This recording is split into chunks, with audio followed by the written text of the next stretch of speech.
திருமணத்திற்கு பிறகு மகன், அதாவது உங்க புள்ள யாருக்கு சொந்தம்? கண்டிப்பா மருமகளுக்கு தான் சொந்தம். மருமகளுக்கு தான் சொந்தம். ஏய் அம்மா, என்ன அம்மா நடிக்கிறம்மா நீ? எங்க அம்மா பாசத்துல புள்ள அப்படி போயிடுவாரோ, நம்ம விட்டுருவாரோ அப்படின்ற பயம் தான் அவங்களுக்கு. வேற ஒண்ணு என்ன ஜோக் காட்டுறீங்களா? என்ன ரங்கா ஜோக் காட்டுறீங்களா எல்லாரும்? பயம்லாம் இல்ல எனக்கு பயம் இல்ல. பட் என்ன ஒண்ணா ஒரு பொசசிவ்னஸ் இருக்கும். அம்மா தான் எல்லாம் ஃபர்ஸ்ட். அவங்க சந்தோஷமா இருந்தா ஷூர் நம்ம நல்லா இருக்கலாம். புரியல. செக்லாட்ன சுத்தமான உருட்டு. எனக்கு தெரிஞ்ச வரைக்கும் அவங்க கொஞ்சம் கஷ்டப்படுறாங்க, கண் கலங்குறாங்கன்னா we will not be happyன்றது அவர் எப்பவுமே சொல்ல ஒரு வார்த்தை. இந்த அன்புங்கிற ஆயுதத்தை வச்சுக்கிட்டு இந்த அம்மாக்கள் என்னெல்லாம் கேம் பிளே பண்றாங்க, எனக்கு அதை சொல்லுங்க.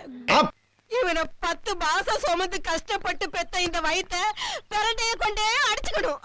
எனக்கு பொண்ணு மாதிரி இல்ல, நாங்களும் எங்க அம்மா மாதிரி சொல்லலாம். என்ன ஒண்ணுனா அவங்க வந்து வந்திருக்கிறது மருமக தான். நீங்க தான், நாங்க தான், நாங்க தான், நீங்க தான்.